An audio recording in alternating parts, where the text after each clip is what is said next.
Welcome to Many Happy Returns, where we aim to make you a better investor. I'm Roman. And I'm Michael. Last week was perhaps the worst week in crypto history.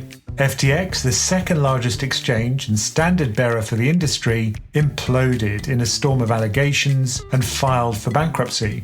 The fallout is ongoing, with customers nursing heavy losses and the industry teetering. I want to know what caused the implosion and if it could bring down more crypto institutions or even spread to the wider financial system. And in today's dumb question of the week, what is a bank run? Okay, let's get into it. A couple of weeks ago, I spoke to a friend who's really into crypto. And he said, Michael, why do you never speak about crypto on the podcast unless some big scandals erupted? And I said, well, we never have to wait very long, do we? Roman, this is maybe the biggest of the lot. So far. But look, I think the tone for this is difficult to gauge because I know people who've lost money with this implosion of FTX. Yeah. And it doesn't look like they're going to get their money back. So, many people are quite angry, justifiably, about this. Oh, definitely. I saw on the PensionCraft forums some of the members speaking about they've lost money. So I think it's important to discriminate between the poor people who've been kind of duped in a way by the exchange and those who are kind of culpable. So maybe let's start off by saying, what is FTX for everyone who doesn't really know? So this is a crypto exchange. Now, any exchange, its job is you take fiat money, as crypto enthusiasts call it, or just normal money is what we'd call it. And then they convert it into some type of cryptocurrency, and it allows you to convert it back if you need to, or to transmit it to another address once it's converted into cryptocurrency. So it tells you what it's worth. It allows you to buy and sell cryptocurrency. That should be its role. And it's a pretty simple job on the face of it. Yeah, and as we said, FTX was one of the most prominent crypto exchanges, either the second or third largest, depending on what stats you look at, and had spent a huge amount on marketing. So something like $300 million to woo retail investors over the past couple of years. They bought the stadium naming rights to the Miami Heat basketball team. They signed sports partnerships with Stephen Curry and Tom Brady, and they did a Super Bowl ad with Larry David, who I love from Curb Your Enthusiasm. And his quote's brilliant. And he's in there playing this hilarious role where he's going like, oh, I would never put my money in something like this, basically. And I'm never wrong about these things. It's brilliant. And also their founder, Sam Bankman-Fried, everyone calls him SBF, so maybe we'll stick to that. He was extremely prominent, lobbying for regulation, making political donations. And, there's that picture of him sat alongside Bill Clinton and Tony Blair in the Bahamas at this crypto conference. I wonder what they're going to do about this, whether they're going to kind of distance themselves from it. How are they going to save their reputations from it? But I think so many people have been shilling it. FTX, they were paid a lot of money to do it, probably. What are they going to do? Are they going to cut all association with it? Deny they ever supported it, really? Yeah, it's an interesting point. I mean, I think the message to get across to people who aren't so into crypto is that FTX was massive as far as crypto goes. It is synonymous with cryptocurrency, and it's a huge deal that it's failed. There's kind of like a Robin Hood for crypto, isn't it? Yeah. Now, one of the things that FTX, the exchange, had was its own token called FTT. And that comes into the story later on because essentially anybody can make their own cryptocurrency, but you've got to make other people believe in it. Otherwise, it doesn't have value. And the other thing to remember at FTX is SBF, who owns it, had this hedge fund, I think we'll call it, Alameda Research, which kind of had a symbiotic relationship with the exchange, with FTX. And again, that becomes crucial to the story later on. So those are the background pieces here. Symbiotic or parasitic, we'll find out later on. Yeah, exactly. But the background to all of this is that 2022 has seen a huge drawdown in the value of cryptocurrencies, presumably driven by interest rates going up. And just this week, if you look at what happened to risky assets, US inflation was a little bit lower than people expected, and equity surged upwards. I mean, it was just incredible, the rally. The dollar weakened, the NASDAQ rallied like crazy, all the mega cap tech stocks jumped hugely, like Amazon rose 12% in a day. But in the same period of time, cryptocurrency took another leg downwards, and it was because of this event. So I don't think you can overestimate the impact on cryptocurrency and the entire space from this huge shock. Yeah, because usually the value of cryptocurrency kind of tracks the value of the stock market, doesn't it? Whereas that's now broken down. And it's broken down the wrong way. I mean, it's gone down when risky assets have gone up. So I think the size of the impact can't be underestimated. And it's a tale as old as time, isn't it, really, in finance, that when the value of assets start falling, that's when you find out where the pockets of leverage are, where people have taken too much risk, and then you get these big blow-ups. And that's what's happening in crypto this year. So we've talked about Terra Luna and that algorithmic stablecoin on a podcast before, so we won't go into it again, but that collapsed in May. And that's kind of the seed, and the contagion of that has rippled through and kind of led to this. So, for example, the FT's got something which they call the crypto crypt, which lists all of the things which have gone wrong for cryptocurrency over the past year. The knock-on from the Terra Luna collapse was Three Arrows Capital. That was a hedge fund, mostly to manage the personal wealth of its owners. But that in turn triggered problems with Voyager Digital, and that was a crypto broker. And they'd lent Three Arrows Capital $670 million. So you can see how it's kind of like dominoes in the sense that there's a lot of leverage and it's a fairly self-contained ecosystem where each of the entities lends and borrows from each other. Yeah, and that trail of dominoes eventually leads all the way to FTX. So like you say, Voyager Digital went bankrupt, as did BlockFi, as did Celsius. And the interesting thing is that FTX and Sam Bankman-Fried, the owner of FTX, started bailing out all these failed firms, taking them out of bankruptcy, lending them money, and taking on their balance sheets effectively. But what was weird at the time, I remember thinking, where's he got all of his money from? How come he's so successful, particularly after we've had a massive fall in cryptocurrencies over the course of the year? Because, okay, so he made a lot of money in crypto. I assumed it was still invested in crypto. So surely he had less money like everyone else. And as it turned out, he probably did. Yeah, there's a lot of speculation about why he started saving these companies. Presumably it was to try and fend off the contagion. And the thing is, I made a video about BlockFi and I tried it out, but fortunately I took my money out in time. But BlockFi seemed really legit. They were very cautious, it seemed, with the way they managed their risk.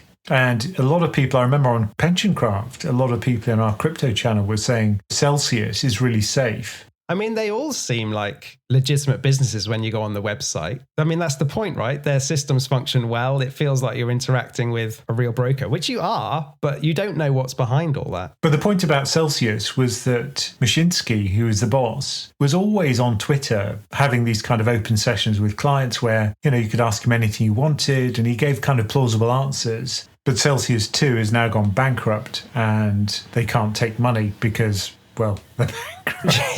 Yeah, good point, Roman. The SBF was looking to bail out Celsius as well, but he didn't. He did bail out Voyager and BlockFi. I was so pleased because Celsius, I actually applied to try out their account, but they refused me. So,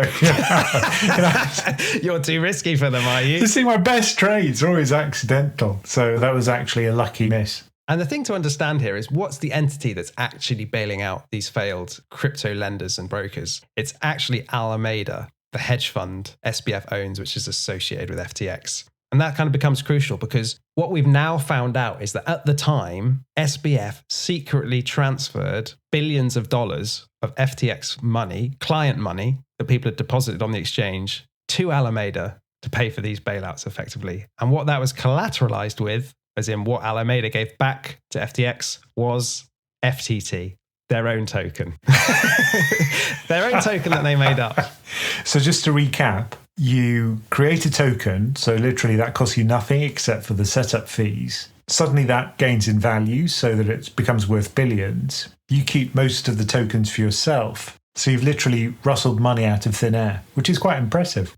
Yeah, you've just basically written down on a piece of paper, I owe you this amount of money, and passed it from one pocket to the other. And then you've got all the client funds into your own hedge fund. So then you're going to trade your client's money. And if markets are going up, it's all probably fine, right? Because you'll make a profit and you'll be able to give the client their money back. And you've made a huge amount of profit for yourself using their funds. Yeah, the story of Alameda is quite interesting because what it actually started out as, it seems, is a market maker for FTX. It was there to offer liquidity on the exchange and to profit from the spread effectively. A legitimate business, like a low margin business, but one with relatively low risk if you do it well. And it was also looking for low risk arbitrage trades. So it wasn't taking big directional positions. But then it seems to have got greedy and started taking huge directional bets at exactly the time it was starting to get client money passed to it. Again, tale as old as time, where you've got a market that's trending upwards. you pile in and take a leverage bet, and basically a squirrel could make money in that kind of environment. But the point at which the party ends is when markets go into reverse. And then suddenly you're nursing leverage losses.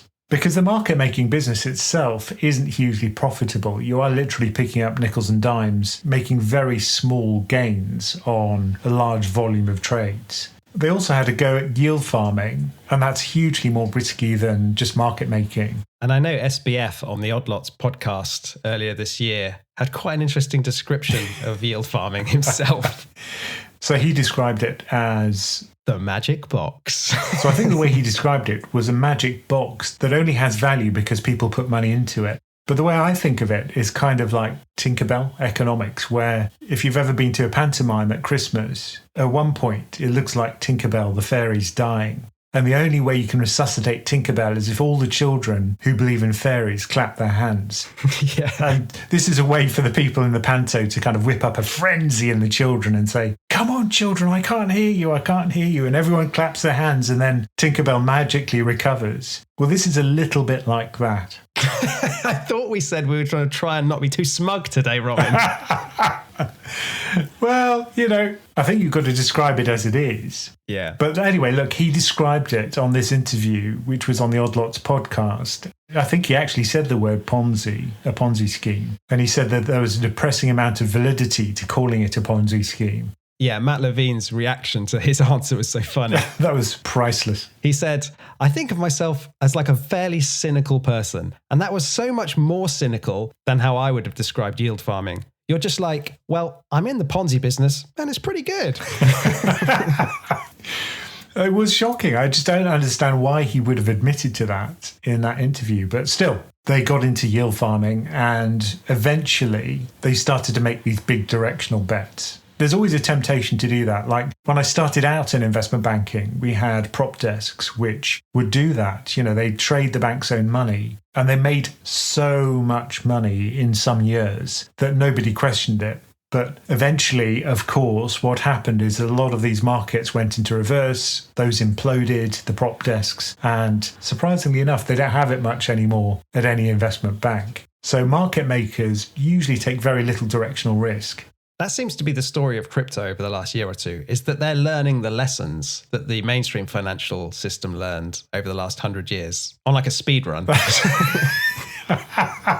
Including having a central bank, like having this fund which is going to bail out the failed crypto ventures. Yeah. Very central bank-like. But then once they got into the kind of directional bets, they were doing things like trading on news flow. Because if you're a market maker, if your first inkling that something big's happened in terms of news is that everybody's calling you saying, I'd like to buy, or sell, then you're kind of behind the curve. So what they started to do was tell all of the quants in the team to start looking at social media. And that way they could monitor news events as they happened and kind of get ahead of it. Plus they could take directional bets, which because of their scale, but also their position as a market maker, they could really clean up on because they had lots of capital to invest. In theory, it sounds good, but it doesn't seem to have worked out.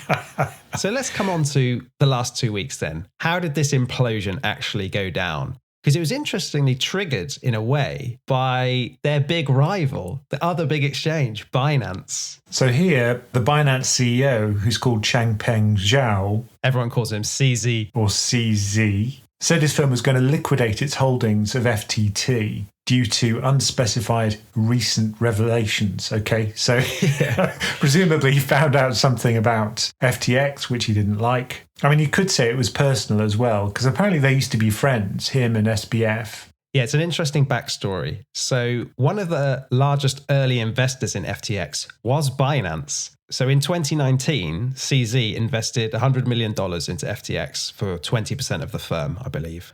But by late in 2021, the end of last year, FTX had by that point become a big competitor to Binance, and CZ wanted to sell his FTX stake. So SBF bought him out for around $2 billion.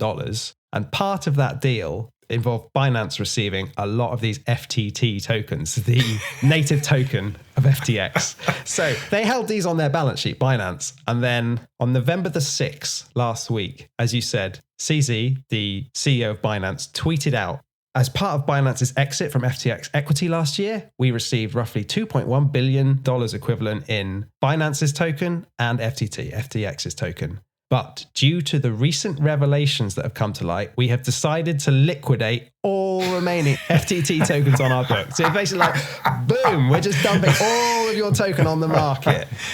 So this is kind of like the Fed deciding it was going to dump $9 trillion worth of treasuries into the open market. Yeah, and everyone was like, are you just trying to bring down FTX, right? Is this your goal? You've just sort of done a mafia hit job? Or when you say revelations, what are you referring to? And there was a report on CoinDesk that half of Alameda Research's assets were its own FTT tokens. So presumably Binance thought, this is all going to blow up. We want to be first out of the door. So it's kind of like the scene from Margin Call where the CEO says, be first, be smarter, or cheat. So those are the three options when one of these markets is going into reverse. And obviously he went for the be first choice. Yes, let's stick to that from a legal point of view.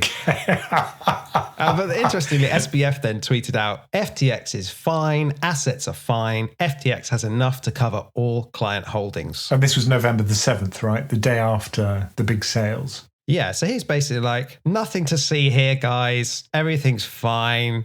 But it unfortunately looked a little bit like that meme of the dog in the fire. Oh. Those tweets were later deleted. Now, at this point, people were clued up to the fact that when somebody says everything is fine, that usually means that everything is not fine. And so between Sunday the 6th and Monday the 7th, customers withdrew $6 billion of their money from FTX. And inevitably, FTX shut down withdrawals. What else can they do? They can't keep paying out all the money.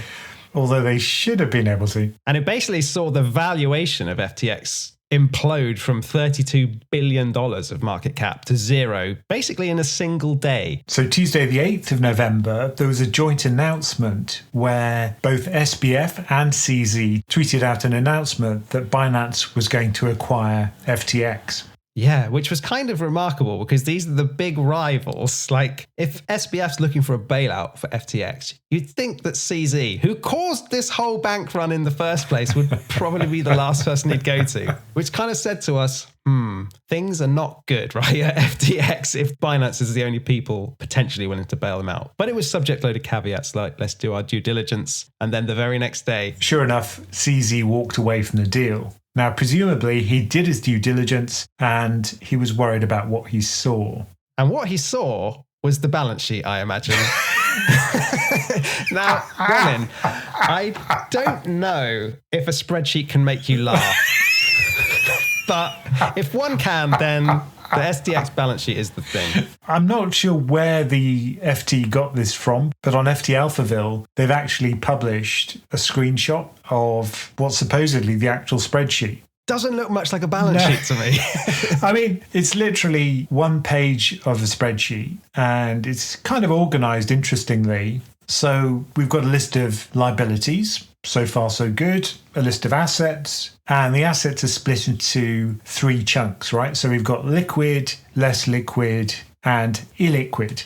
And some very odd entries. I'm not sure how they've categorized these as they have. I've never seen these categories before in my life. But we've got things like cryptocurrencies in the less liquid portion. But then in the illiquid portion, we've got things like Trump lose in upper caps.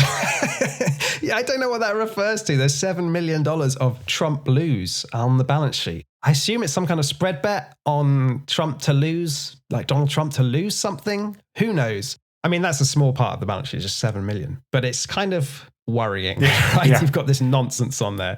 But the big problems really are when you look at the biggest holdings on their balance sheet. So one of the largest is something called Serum, which is a cryptocurrency and is listed as having $2.1 billion of value on their balance sheet, whereas the market cap of the whole of the Serum token is under $100 million. But that's after they marked it down. In fact, there are two columns for the less liquid section. And under Serum, they've marked it down to 2.2 billion, where it says deliverable. Presumably this is to deliver to their creditors. And then before this week is the other column adjacent to it, and that says 5.4 billion. So they've already marked it down by 50%. But Romin, when the market cap in total of a currency is $100 million, how can you hold $2.1 billion of it? Well, it's Tinkerbell economics. This is phantom maths. If you believe in fairies, Michael, clap your hands. And unfortunately, if there's only one person applauding, you know you're in trouble. This is the sound of one hand clapping this balance sheet. And my favourite entry, which Matt Levine wrote a whole column about yesterday, is just titled, and this is literally what it's titled on the balance sheet, Hidden, Poorly Internally Labelled Fiat Account, $8 billion.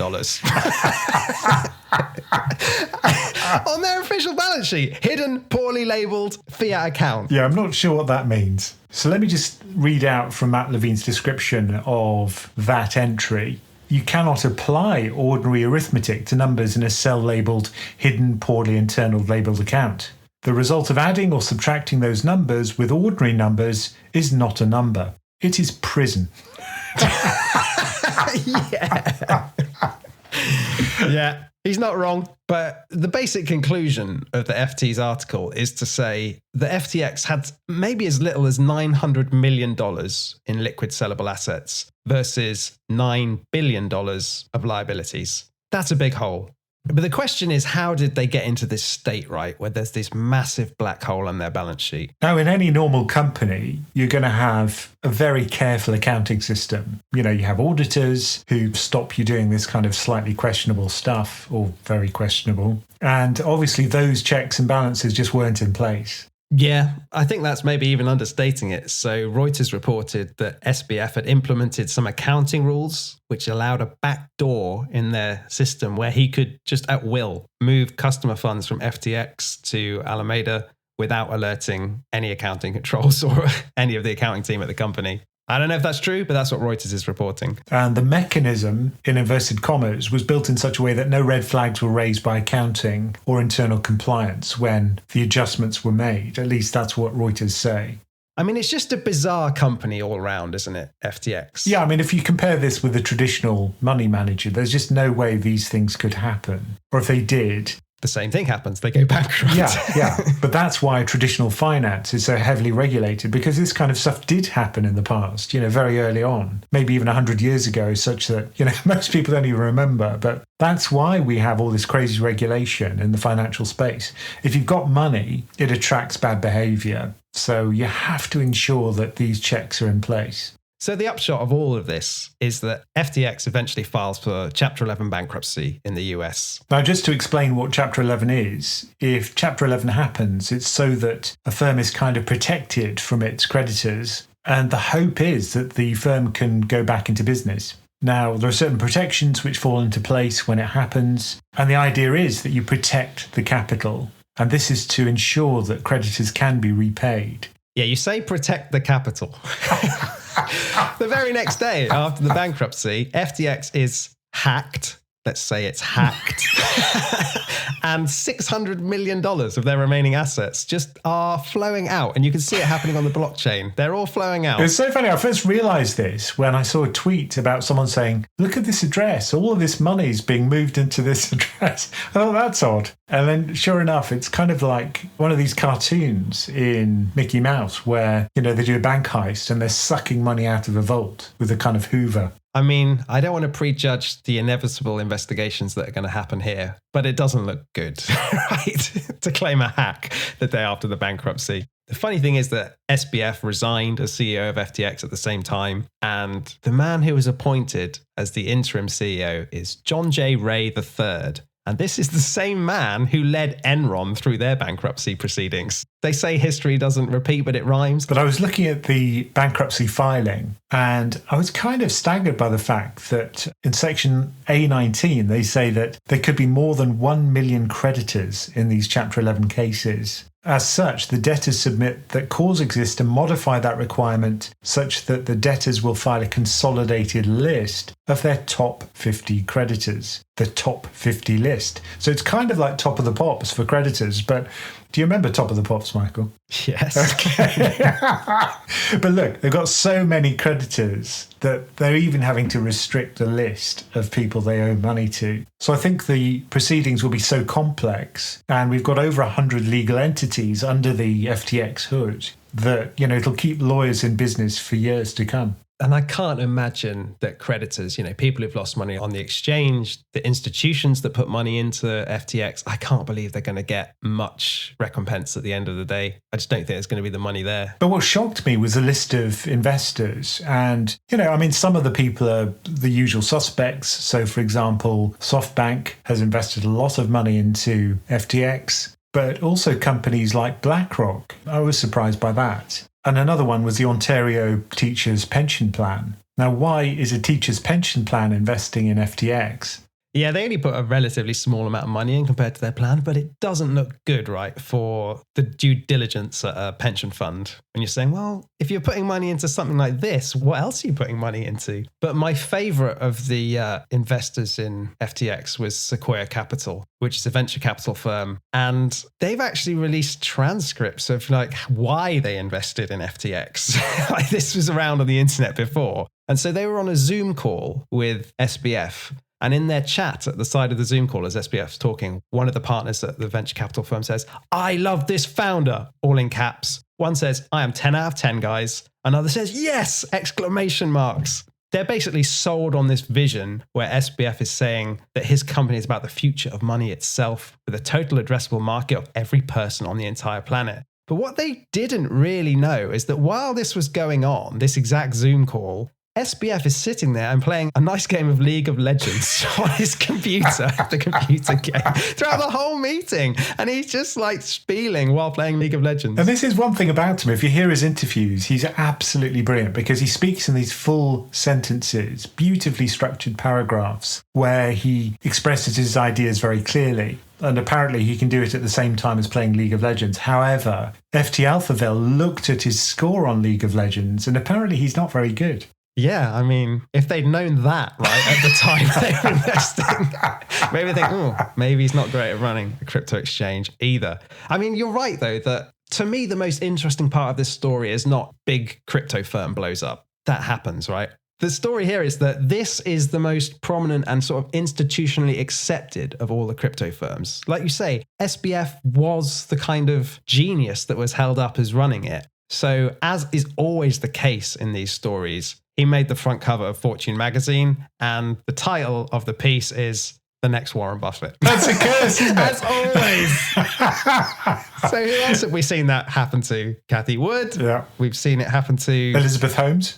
It's almost a rite of passage for bankruptcy. Elizabeth Holmes was the next Steve Jobs. That's right. I've heard it said that the reason Warren Buffett has had such persistent outperformance over, 60 years, he's done something hardly anyone can do, is because he's literally the only person on the planet who can't be called the next Warren Buffett. But the other two investors that caught my eye was Tom Brady, who's apparently a football star in the United States. Did you just say he's apparently a football star? I've got no idea. He's the biggest player of all time. Really? The most successful American footballer. Why are you saying he's your favourite? You don't know who he is. But him and Gisele Bündchen. Yeah, I think they were married at one point. And they made this ad, which really shocked me because they were just shilling this thing completely shamelessly, FTX. And there's this kind of ad where they're sitting around in a nice house. They're talking about FTX and then they call all of their friends who work in the real economy, I guess. People who work as a chef or work in various other jobs. And these people say, "Oh, yeah, I'm in. And you just think, well, how can they get away with promoting something like this so shamelessly? And yet when I interviewed Perth Toll, who creates these freedom indices, she had to use this vase to hide the ticker for her fund because she couldn't promote it. Well, on your video, she couldn't show the name of her fund? Yeah, that's right. She can't actually say the ticker because it would be seen as a promotion. At the same time as having these ridiculous platforms being shilled, you've got people like Perth who can't even talk about a long-only freedom fund. Well, you think, well, how does that work? How did we get to this place? There's almost no regulation, right, of the crypto industry. Which is bizarre because they do the same thing which traditional finance does.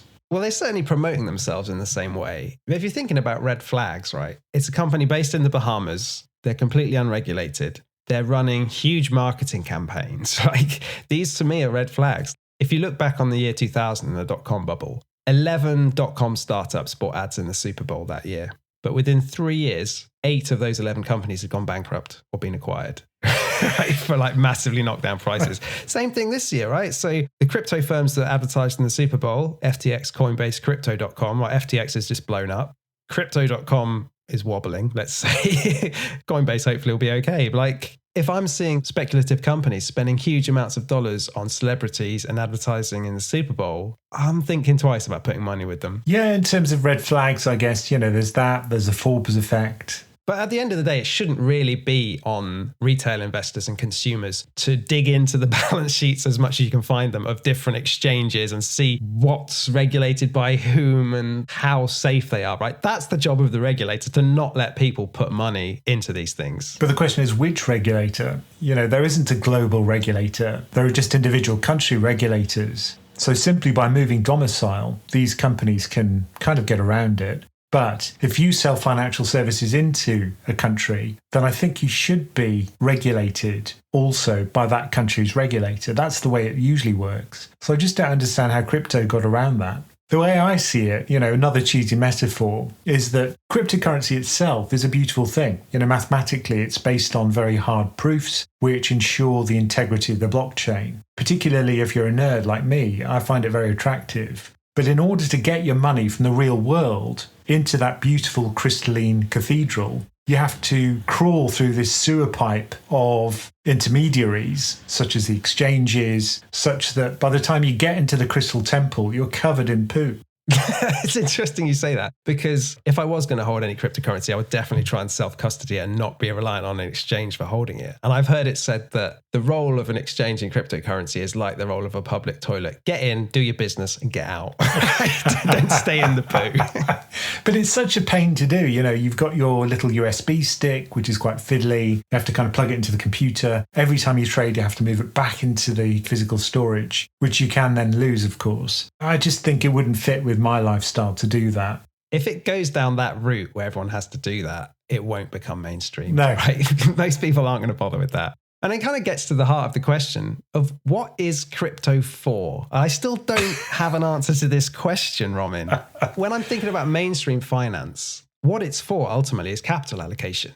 It's to funnel capital to build the bridges, to research the medicines, to create great works of art. Like, those are the things, the productive things that are actually happening. And finance is just a way to enable that. Whereas with crypto, like, what's the underlying productive stuff that it's enabling, right? It doesn't make sense to me. I kind of think of the metaphor of like a body, right? We've got our hands and the brain is there to make the hands, play the piano or build your table, right? It's there to do stuff. Whereas crypto, it's just like a brain in a jar. It's not doing anything, clever as it is.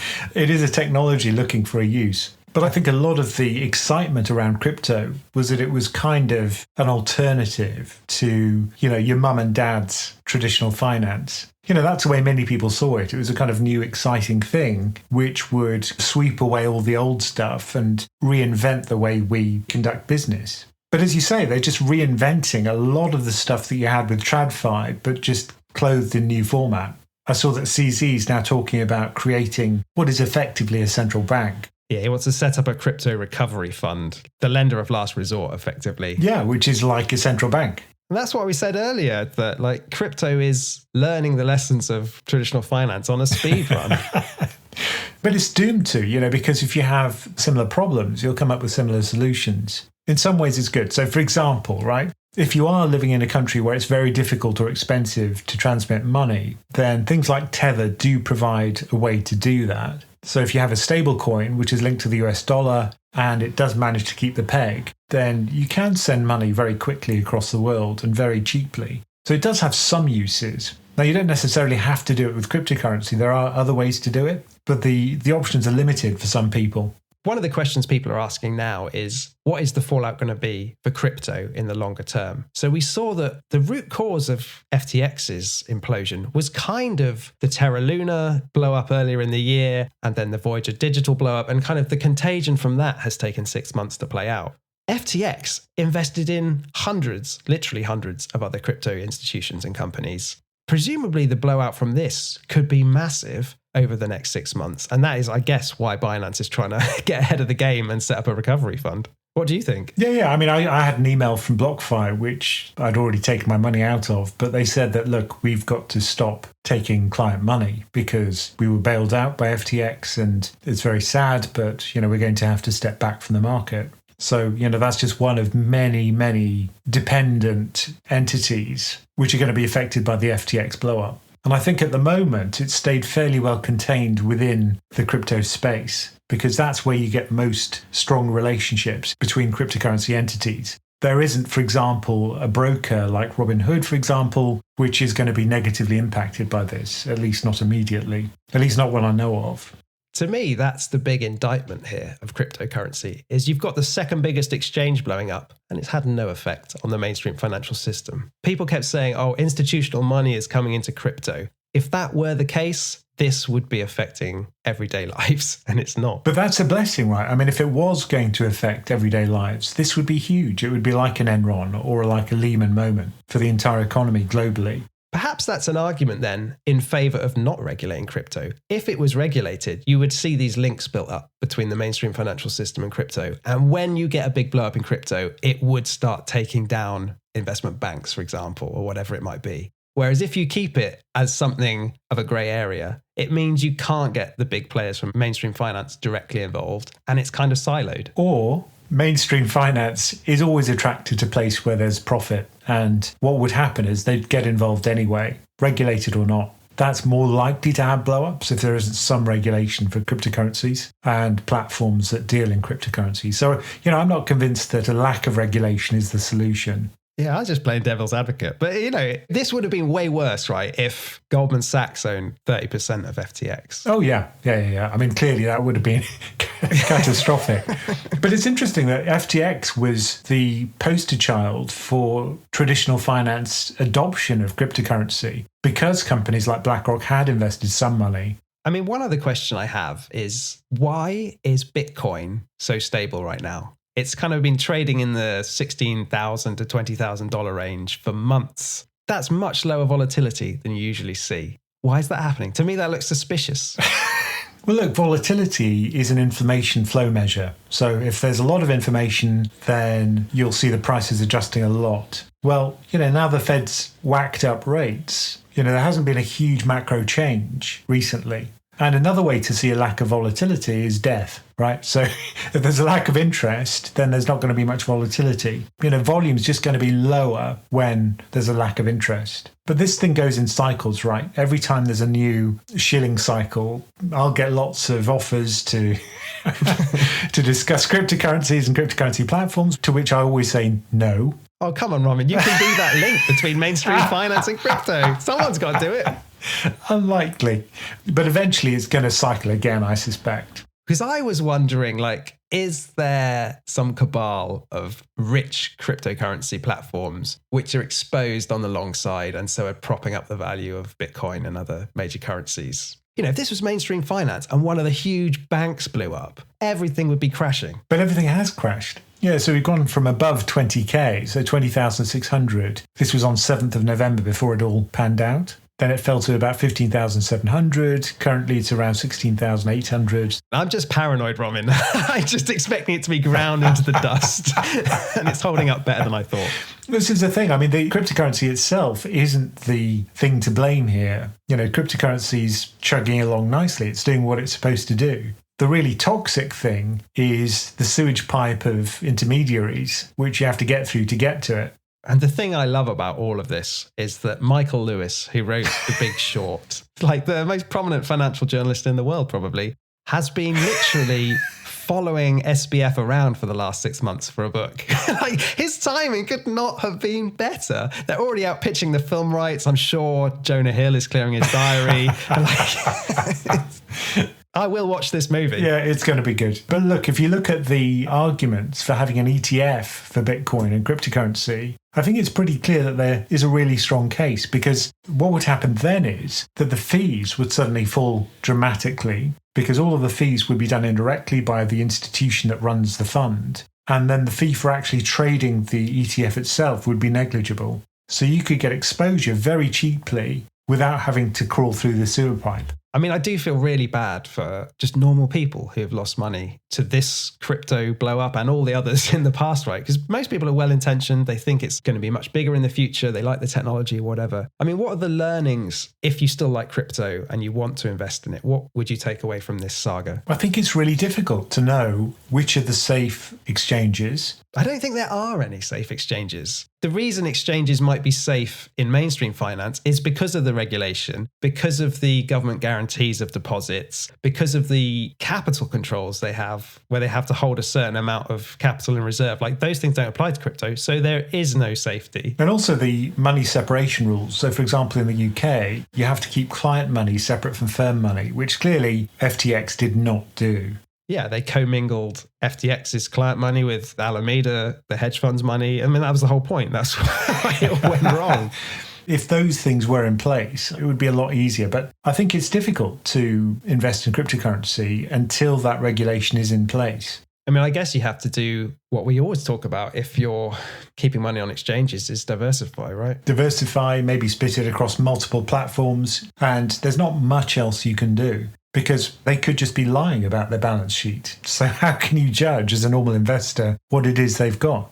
Is the answer DeFi? That's what all of those enthusiasts would say. Yeah, I think in a way it is. But there you've got your own risks. And, that's certainly not a risk-free environment. So DeFi is decentralized finance where you don't even need an exchange. It's all handled by the code. But there again, you have to be careful and you have to have a lot more knowledge. So I think if there's any lesson here, it's the kind of overarching one, which is don't buy what you don't understand and be brutally honest about whether you really truly understand it or not.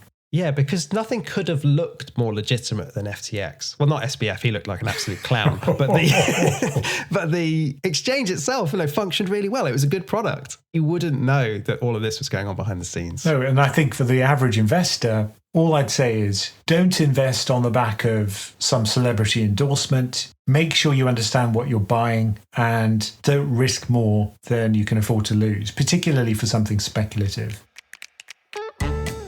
Now, you might think that on PensionCraft, we just talk about stocks and bonds, and we don't talk about alternative asset classes like cryptocurrency. But in fact, we discuss all of these asset classes. So if you do want to learn about investment in a broad range of assets, then consider joining us at PensionCraft.com.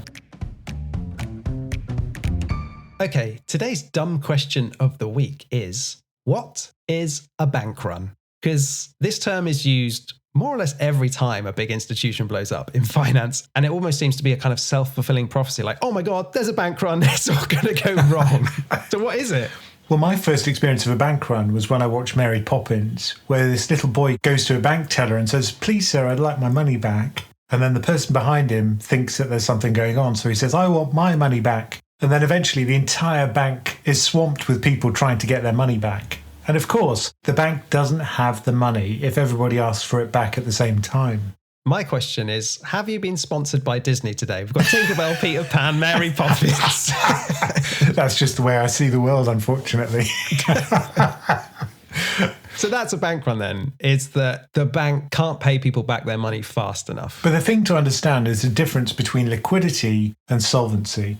So solvency means that your assets, the stuff you own, is enough to pay back your liabilities, which is the stuff you owe, over the long term. So if you could wait long enough, you could pay back your creditors. But there may be a temporary problem with having enough cash to pay your creditors. So for example, if the stuff you own, the assets, are illiquid, then it may be the case that temporarily you can't afford to pay back all of your creditors at the same time.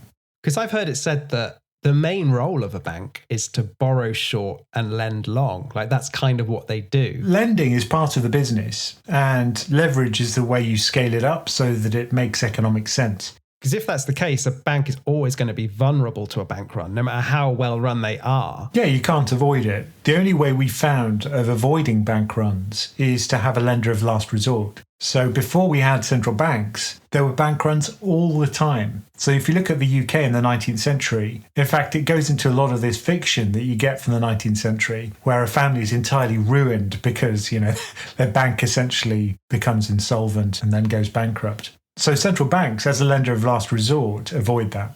And didn't that all sort of come out of the Great Depression? Because I read that basically in America at that point, there was no real FDIC insurance for bank deposits, for example. So everyone panicked if there was a bank run. And you can actually sort of map it out. That there was these local banks and there was a bank run in one town. And then the next town along heard about it. And they've got a different bank. But then they started withdrawing all their money. And then it kind of spread. You see like the dominoes just spread over the country. But that's what a central bank now avoids. It provides liquidity. It ensures that banks have reserves, which they have to hold with the central bank so that they can cover some of these liabilities in a very liquid form. And if push comes to shove, it can temporarily bail out the entities, as long as they're solvent, of course. But do bank runs just apply to banks? So if you read my favourite document, which is the Financial Stability Report from the Fed, and the November edition is really interesting. I'm going to wrap that up for Christmas for you, Ryan. I would love it. Nicely leather-bound Financial Stability Report. But look, they actually list runnable liabilities.